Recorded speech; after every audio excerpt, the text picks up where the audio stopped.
வெண்முரசு. நீர்க்கோலம் 68. வாசிப்பது சந்தீப். 67.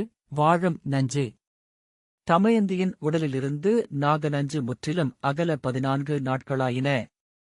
பாஸ்கரரின் தவச்சாலையின் பின்பக்கம் சிறிய தனிக்குடிலில் மரப்பட்டை பலகையில் விரிக்கப்பட்ட கமுகுப்பாளைப் பாயில் அவள் கிடந்தாள்.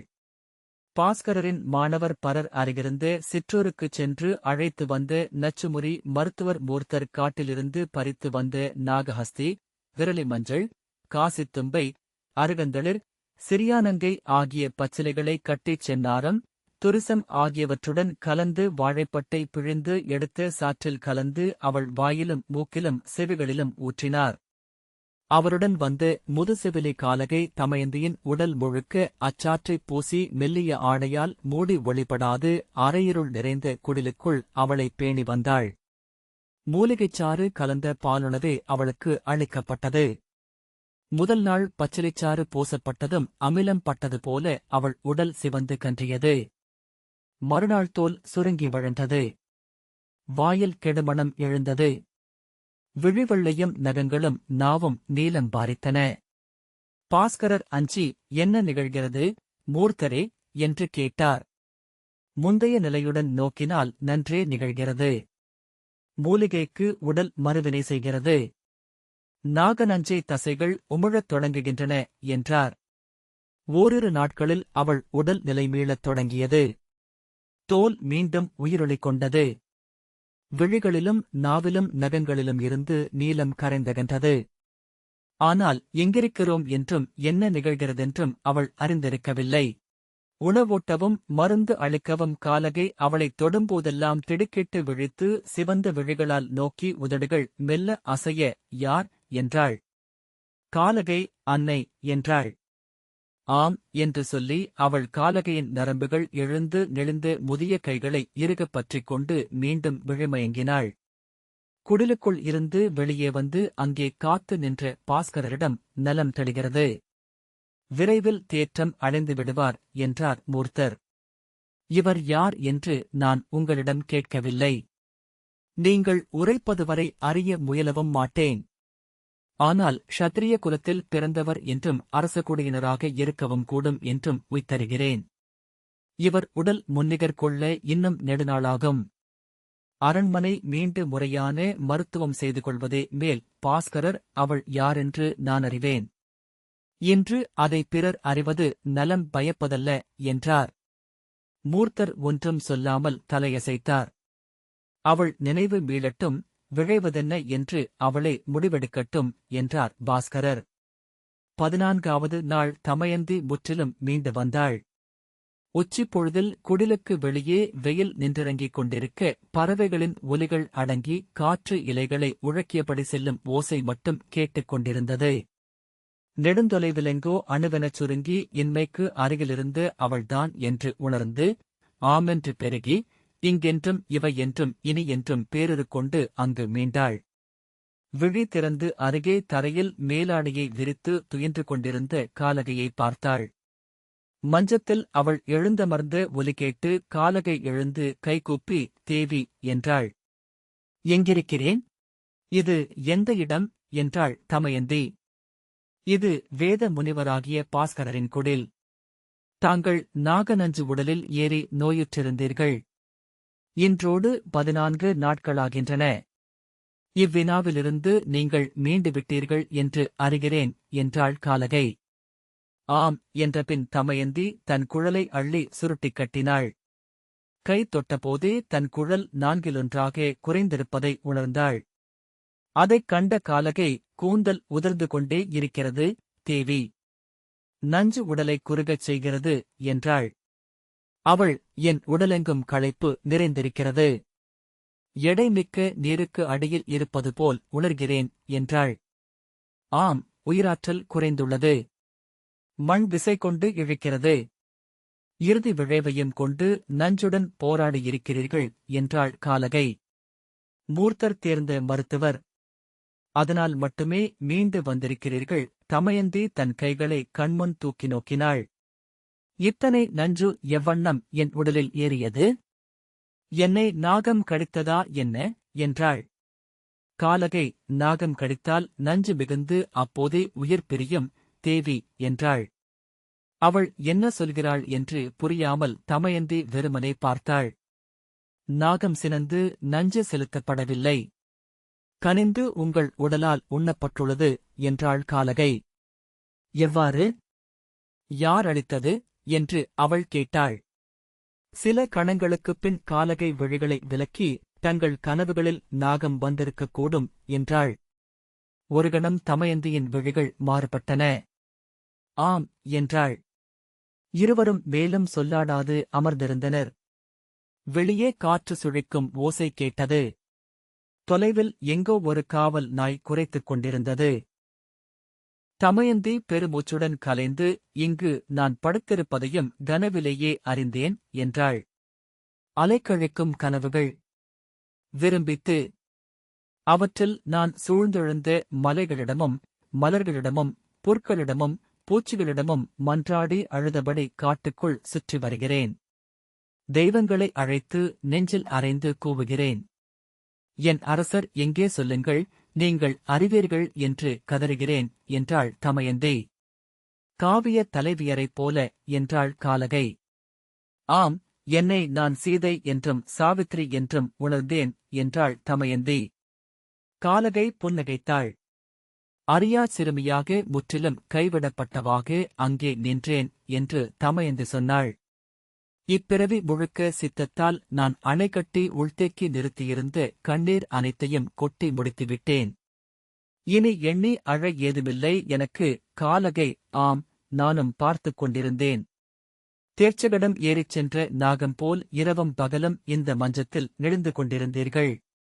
நீங்கள் உற்ற துயரென்ன என்று அறியக்கூடவில்லை. மொழியென எதுவும் உங்கள் இதழில் எழவில்லை. ஆனால் பெரும்பாறைகளை சுமப்பவர் போல, ஆறாப்பொன் கொண்டவர் போல முனகினீர்கள். இந்த 14 நாட்களும் உங்கள் விழிகளிலிருந்து நீர் வழியாத தருணமே இல்லை என்றாள். தமயந்தி, அன்னையே, பெண் என்றால் அழுது தீர்க்கத்தான் வேண்டுமா என்றாள். காலகை புன்னகைத்து, எங்கோ ஓரிடத்தில் அழுது முடிப்பது நன்றல்லவா என்றாள். தமயந்தி, அத்தனைக்கும் அடியில் பெண் ஆற்றலற்றவள்தானா? கைவிடப்பட்டவள்தானா என்றாள். காலகை நகைத்து, இதற்கு நான் என்ன மறுமொழி சொல்ல? உங்களுக்கும் 80 ஆண்டு அகவை நிறையட்டும் என்று வாழ்த்துவதன்றி என்றாள். பாஸ்கரரின் அழைப்புடன் பலர் வந்து நின்ற ஒலியை தமயந்தி கேட்கவில்லை. ஓடையின் ஓசையை உளோட்டத்துடன் இணைத்தபடி அங்கிலாதவளாக இருந்தாள். இருமுறை அவர் தேவி என்றழைத்ததும் கலைந்து எழுந்து அவரை நோக்கி விழிகளால் என்ன என்றாள். அவர் செய்தியை அறிவித்ததும் கையசைவால் செல்க, நான் வருகிறேன் என்றாள். அவர் செல்வதை பொருளின்றி சற்று நேரம் நோக்கிய பின் ஓடையில் இறங்கி நீரை அள்ளி முகத்தையும் கைகளையும் கழுவிக்கொண்டாள். கிளம்பும் பொழுது வந்துவிட்டதென்பதை அவள் உள்ளம் உணர்ந்திருந்தது. குடிலுக்குள் சென்று முகத்தையும் கைகளையும் துடைத்து மரசீப்பால் குழல் கோதி முடிந்து ஆடை திருத்தினாள். குடிலுக்கு வெளியே சிறிதெண்ணையில் உடலொடுக்கி அமர்ந்து விழி சொக்கியிருந்த காலகையை நோக்கி, அன்னையே என்றாள். அவள் திடுக்கிட்டு விழித்து வாயைத் துடைத்த பின், எங்கு கிளம்பிவிட்டீர்கள்? நீங்கள் இவ்வெயிலில் நடமாடக்கூடாது என்றாள். தமயந்தி புன்னகைத்து, நோய் புறக்கும் எல்லா செவிலியரும் உளம் கனிந்து அதில் ஈடுபட்டு அந்நோய் முற்றாக நீங்கலாகாதென்று விழையத் தொடங்குவார்கள் என்று கேள்விப்பட்டிருக்கிறேன், அன்னையே என்றாள். நலம் கொண்டு 100 ஆண்டு வாழ்க. நான் பிறிதென்ன விழைவேன் என்றாள் காலகை. ஆசிரியர் அழைக்கிறார். நான் இங்கிருந்து கிளம்புவதைப் பற்றி சொல்லப் போகிறார் என்று தோன்றுகிறது என்றாள். ஏன் கிளம்ப வேண்டும்? உங்கள் உடல்நிலை இன்னும் முற்றிலும் சீரமையவில்லை. இங்கே தங்கி உடல் தேற்றிக் கொள்ளலாமே என்றாள் காலகை. தமயந்தி புன்னகைத்து, இது காம உறுப்பு நோன்பு கொண்டவர்களின் குறுநிலை. இங்கு பெண்கள் இருக்கவியலாது என்றாள். காலகை பல்லில்லாத வாய் திறந்து சிரித்து, ஆம், இங்குள்ள அனைவரின் விழிகளும் மாறிவிட்டன. உங்களை இங்கு அழைத்து வந்ததன் பொறுப்பு எவருக்கென்பதில் பூசலும் தொடங்கிவிட்டது என்றாள். மறுமொழி சொல்லாமல் புன்னகையுடன் தமயந்தி மையக்குடிலுக்கு சென்றாள். வெளியே பாஸ்கரரின் மாணவர்கள் நின்றிருந்தார்கள். முகப்பறைக்குள் தலைப்பாகையை அவிழ்த்து மடியில் வைத்தபடி வணிகர் மூவர் பாஸ்கரரின் முன் தடுக்கு பாய்களில் அமர்ந்திருப்பதை வாயிலினூடாகக் கண்டாள். படிகளில் நின்று மெல்ல காலடியோசை எழுப்பினாள். பாஸ்கரர் அவளை நோக்கி உள்ளே வந்து அமரும்படி கை காட்டினார். அவள் உள்ளே சென்று அக்குடிலறையின் மூலையில் நின்று கொண்டாள். அமரலாம் தேவி. உங்களைப் பற்றி இவர்களிடம் ஓரளவு சொல்லியுள்ளேன். நீங்கள் யாரென்றும் இந்நிலை எதனால் என்றும் அவர்களுக்குத் தெரியாது. அதை அவர்கள் கேட்டுக்கொள்ளவும் மாட்டார்கள். நீங்கள் விழையுமிடத்திற்கு உங்களை அழைத்துச் செல்வார்கள் என்றார் பாஸ்கரர். தமயந்தி விழிகளைத் தாழ்த்தியபடி கைகளைக் கோத்து மடியில் வைத்து அமர்ந்திருந்தாள். பாஸ்கரர் முதன்மை வணிகரைச் சுட்டி, இவர் பூமிகர். பிற இருவரும் இவருடைய துணைவர்கள், தாயாதிகள். சங்கரர், காலவர். கலிங்கத்திலிருந்து பொருள் கொண்டு அவந்திக்கும் மாளவத்திற்கும் செல்லும் வணிகர்கள். இவர்களுடன் நீங்கள் செல்வீர்கள் என்றால் எவ்வினாவும் எழாது. வணிகர்கள் எந்த ஊருக்கும் அயலவரே என்றார். பூமிகர், ஆசிரியரின் ஆணையை ஏற்றுக்கொள்ளும் நல்வாய்ப்பு எங்களுக்கு அமைந்துள்ளது தேவி என்றார். தமயந்தி அவரை நோக்கி, நான் எங்கு செல்வதென்று இப்போது உரைக்க இயலாது. இந்நாட்டின் எல்லையைக் கடந்ததும் அதை கூறுகிறேன் என்றாள். அவ்வாறே என்றார் பூமிகர். பாஸ்கரர் அவளை நோக்கி, நன்று சூழ்க்க தேவி.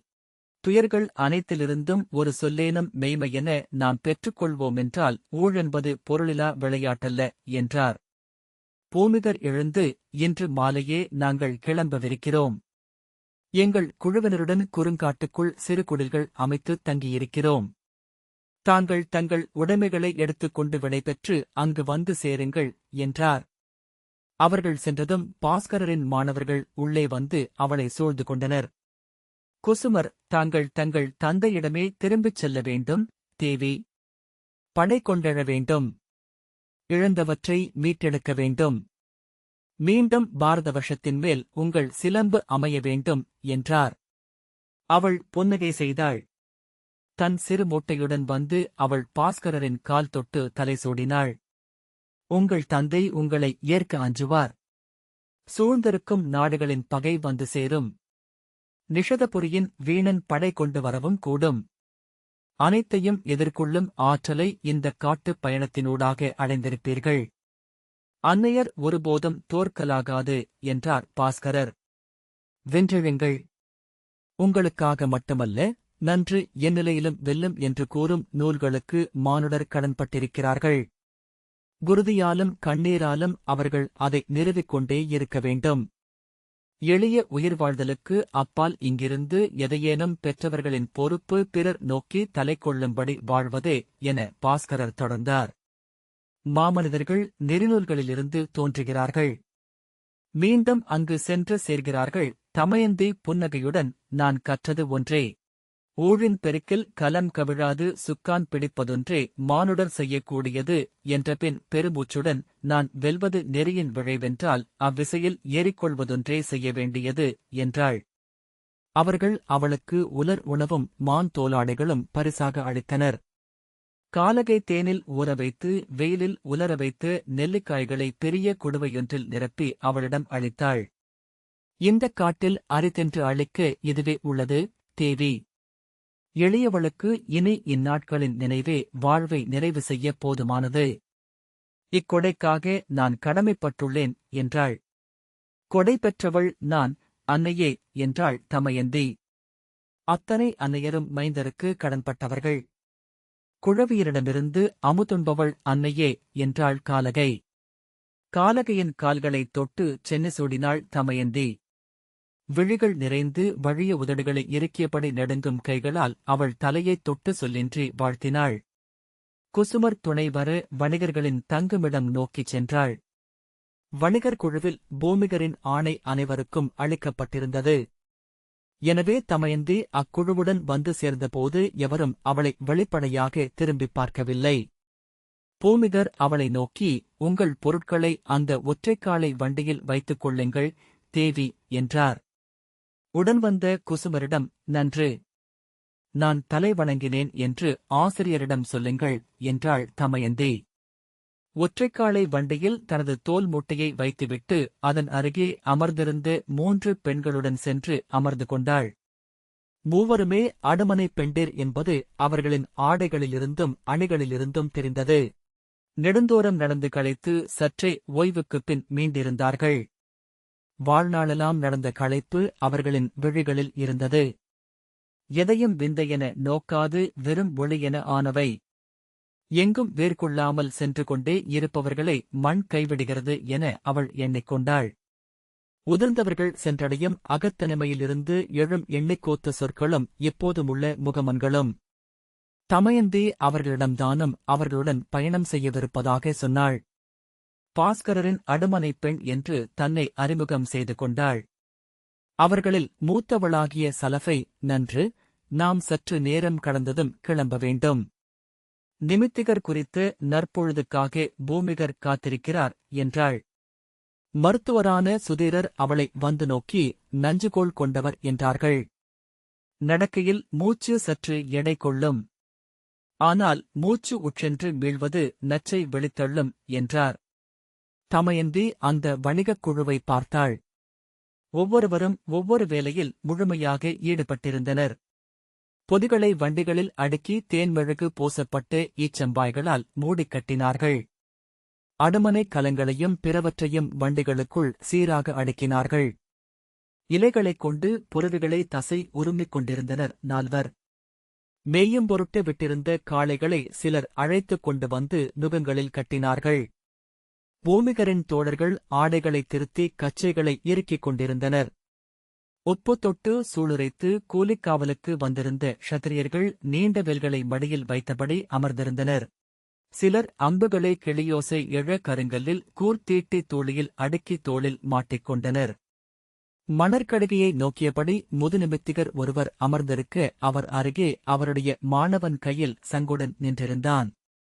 பூமிகர் எரிச்சல் முகத்தசையின் அமைவாகவே பதிந்துவிட்டு முகத்துடன் உரத்த குரலில் ஒவ்வொருவருக்கும் ஆணைகளை பிறப்பித்தார். ஏவலரிடம் பசையின் மொழியில் பேசினார். தன் தோழர்களிடம் சலிப்புடன் ஓரிரு சொற்களில் ஆக வேண்டியதை உரைத்தார். க்ஷத்திரிய காவலர்களிடம் மன்றாட்டென பணிந்த குரலில் பேசினார். அவர் நோக்கும்போது மட்டும் தெரியும் குறைகள் எங்குமிருந்தன. நுகம் ஒன்று கட்டப்படவில்லை. வண்டியில் மெழுகுப்பாயில் இடைவெளி இருந்தது. ஒரு சிறிய செம்புக் கலம் மறக்கப்பட்டிருந்தது. நிமித்திகர் கையைத் தூக்கி அசைக்க அவர் மாணவன் வாயில் சங்கை வைத்து மும்முறை ஊதினான். க்ஷத்திரியர்கள் வேல்களுடன் எழுந்து கொண்டனர். ஏவலர்கள் புறவிகளைக் கொண்டு வந்து பூமிகருக்கும் அவர் தோழர்களுக்கும் அருகே நிறுத்தினர். நுகங்கள் அசைய, மணிகள் குலுங்க, காளைகள் மூக்குக் கயிறு இழுபட தலைகலுக்கின. பூமிகர் செல்வோம் என்று கையசைத்ததும் இடக்கையில் அவ்வணிகக் குழுவின் கொடியும் வலக்கையில் சங்குமாக காவலன் ஒருவன் முன்னால் நடந்தான். குபேரன் ஒரு புறமும் கலிங்கத்தின் சிம்ம முத்திரை மறுபுறமும் பொறிக்கப்பட்ட கொடிக்காட்டிலிருந்து நிலச்சரிவு நோக்கி வீசிய காற்றில் படபடத்தது. கொடிவீரனைத் தொடர்ந்து 4 காவலர் வேல்களுடன் சென்றனர். அவர்களுக்கு இருபுறமும் 4 நான் முறுக்கப்பட்ட வில்லும் தூளிகளில் குலுங்கும் அம்புகளுமாக சென்றனர். தோளில் தங்கள் தோல் பொதிகளுடன் பூமிகரும் அவரது தோழர்களும் தொடர 12 பொதிவண்டிகள் சகட ஒலியும் காளைகளின் கழுத்தொலியும் இணைய தொடர்ந்து சென்றன. அவற்றுக்குப் பின்னால் அடுமனை வண்டிகளும் குடில் தட்டுகளை ஏற்றிய வண்டிகளும் சென்றன. அவ்வண்டிகளைப் பற்றியபடி பெண்களும் ஏவலரும் நடக்க அவர்களுக்குப் பின்னால் வில்லேந்திய காவலர்கள் சென்றனர். செம்மண் பரப்பில் வண்டித்தடங்கள் பதிந்து கிடந்த பாதையில் ஒலி ஒழுக்கென வணிகர்களின் நிறை ஊர்ந்தது. மாலை வெயில் மறையத் தொடங்கும் போதே அவர்கள் அன்றைய இரவுக்குறியே சென்றடைந்து விட்டிருந்தனர். முன்னரே அவர்கள் நன்கறிந்திருந்த இடம் அது. முதலில் சென்று சேர்ந்த ஏவலர் நீண்ட வாட்களால் அப்பகுதியில் எழுந்து நின்றிருந்த புதர்களை வெட்டி நிலம் சீரமைத்தனர். வண்டிகளை ஒன்றுடன் ஒன்றெனச் சேர்த்து நிறுத்தி அவற்றின் சகட ஆரங்களுக்கிடையே மூங்கில்களைச் செலுத்தி சேர்த்துக் கட்டினர். நுகத்திலிருந்து அவிழ்க்கப்பட்ட காளைகளையும் வியர்த்து மூச்சுவிட்டுக் கொண்டிருந்த புறவிகளையும் ஏவலர் அருகே சரிந்து சென்ற நிலம் அணைந்த ஓடைக்கு அழைத்துச் சென்றனர். அங்கே நீர் தேங்கிச் சுழன்று செல்லும் பொருட்டு குழி ஒன்று வெட்டப்பட்டு கற்களால் கரையமைக்கப்பட்டிருந்தது. நீரைக் கண்டதும் குளம்புகள் சேற்றில் ஆழ விரைந்து சென்ற புறவிகள் மூக்கு மூழ்க நீர் அள்ளி உண்டு நிமிர்ந்து பிடரி சிலிர்க்க விலா விதிர்த்தன. காளைகள் மூச்சுக்காக நிமிர்ந்தபோது முகவாய் முடிமுட்களிலிருந்து நீர்ச்சரடுகள் நீண்டன. சற்று அப்பால் ஓடை வளைந்து உருவான மணல் மேட்டில் சுனை தோண்டி முதல் சேற்று நீரை இறைத்து பின்னர் ஊறிய நன்னீரை சுரை குடுவைகளில் மொண்டு கொண்டு வந்து அனைவருக்கும் குடிப்பதற்காக அளித்தனர். மரக்குடைவு கலங்களில் காவடி கட்டி கொண்டுவரப்பட்ட நீரை அடுதொழிலுக்காக வைத்தனர். விலங்குகள் கழுத்து கயிறுகள் ஒன்றுடனொன்று சேர்த்து பிணைக்கப்பட்டு தறிகளிலும் வேர்களிலுமாக கட்டப்பட்டன. அவற்றுக்கு உலர்புல்லுணவை பிரித்துக் குவித்தனர். அவை தலையாட்டி உண்ணும் மணியோசை எழுந்து சூழ்ந்தது. அப்பால் க்ஷத்திரியர்கள் எந்தப் பணியிலும் ஈடுபடாமல் தனியாக தங்களுக்குள் பேசியபடி அமர்ந்திருந்தார்கள். வண்டிகளிலிருந்து குடில் தட்டிகள் இறக்கி பிரிக்கப்பட்டன. குழி தோண்டி மையத்தூணை நாட்டி அதைச் சுற்றி தேன்மெழுகு பூசப்பட்ட ஈச்சையோலை தட்டிகளை சேர்த்து நிறுத்தி மேலே கூரைச்சரிவு கட்டி இடையளவே உயரம் கொண்ட துயில்குடில்களை எழுப்பினர். 7 குடில்கள் விழிவிலக்குவதற்குள்ளாகவே நுரைக்குமிழிகள் போல உருவாகி வந்தன. தறிகளிலும் வேர்களிலும் சரடுகளால் அவற்றை இழுத்துக் கட்டி காற்றுக்கு உறுதிப்படுத்தினர். உள்ளே மென்மரப்பட்டைகளை விரித்து அதன்மேல் மாட்டுத்தோல் சேக்கை பரப்பினர். அடகலங்களும் துயில் கொள்வதற்கான மரவுரிகளும் இறக்கப்பட்டன. அடுமனை பெண்டிர் ஓடைக்குச் சென்று கைகால்களை கழுவிய பின் வந்து பணி தொடங்கினர். தமயந்தி அவர்களுடன் வேலைகளை பகிரவிழைந்தாள். ஆனால் அவர்கள் நன்கு தேர்ந்த செயலோட்டம் ஒன்றைக் கொண்டிருந்தனர். அதற்குள் நுழைய இடைவெளியை அவளால் கண்டடைய முடியவில்லை. அவர்கள் அவளிருப்பதை அறிந்திருப்பதாகவே காட்டவில்லை. மண்ணைக் குழித்து கல்லடுக்கி அடுப்பு கூட்டினர். ஏவலர் சுள்ளிகளையும் விறகுகளையும் கொண்டு வந்து போட அவற்றை எடுத்து அடுப்பில் அடுக்கி சிறிய அரக்குத் துண்டைப் போட்டு அனற்கற்களை உரசி எரிமூட்டினர். நீலச்சுடர் எழுந்ததும் பொலிக பொலிக என்று சொல்லி கைதொழுதபின் அதன்மேல் நீர் நிறைத்த கலங்களை வைத்தனர். வண்டிக்குள்ளிருந்து அரிசியும் கோதுமை மாவும் கொண்டு வரப்பட்டன.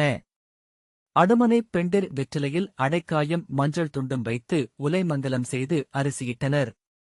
ஏவலர் காட்டுக்குள் சென்று காய்கறிகளையும் கிழங்குகளையும் சேர்த்து வந்தனர். தமயந்தி கோதுமை மாவை உருட்டிப் பரப்பி அப்பம் செய்யத் தொடங்கிய போது அவர்களுடன் சேர்ந்து கொண்டாள். அவளுக்கு அடுமனைப் பணி கைப்பழக இருக்கவில்லை. காய்கறிகளை நறுக்க அவள் கத்தியை எடுத்தபோது ஒருத்தி தலையசைத்து வேண்டாம் என்றாள். ஆணைகளிடாமலேயே ஒவ்வொருவரும் அவரவர் பணிகளை செய்து முடிக்க நெடுங்காலமாகவே அங்கிருந்தது போல ஒரு சிறு குடியிருப்பு அங்கு அமைந்தது. பூமிகரும் தோழர்களும் மரக்குடைவு தோண்டிகளுடன் சென்று ஓடை நீரை அள்ளி நீராடிவிட்டு வந்தனர்.